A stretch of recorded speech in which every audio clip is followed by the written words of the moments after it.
Let's start making these simple potato cutlets by taking 2 to 3 boiled potatoes and then just mash them with your hands or using a potato masher. अब आती है ingredients की बारी, तो let's start by adding chopped coriander leaves या धनिया पत्ता, chopped धनिया पत्ता और आधा कप onions और green chillies डाल दीजिए। कोई भी वेजीज डाल सकते हो आप, कम्प्लीटली कोई भी वेजीज डाल सकते हो, it's your option. Grated carrots डाल दो, कॉर्न डाल दो, मटर डाल दो, कोई भी वेजिटेबल्स डाल दो, चाहे तो बॉइल्ड अंडे डाल दो। अभी जिंजर गार्लिक पेस्ट डाला है मैंने 1 टीस्पून। उसके बाद नमक स्वाद अनुसार, मैंने 1 टीस्पून लेवल लिया था, आधा teaspoon according to your taste. Garam masala powder आधा teaspoon.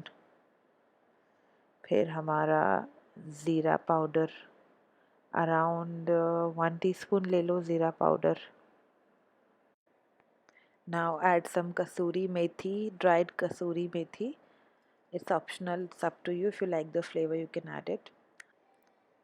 Add turmeric powder or haldi 1 teaspoon.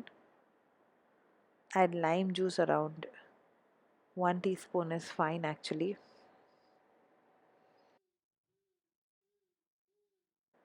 Thoroughly mix all the ingredients, mix them well, and then form balls or form flat patties.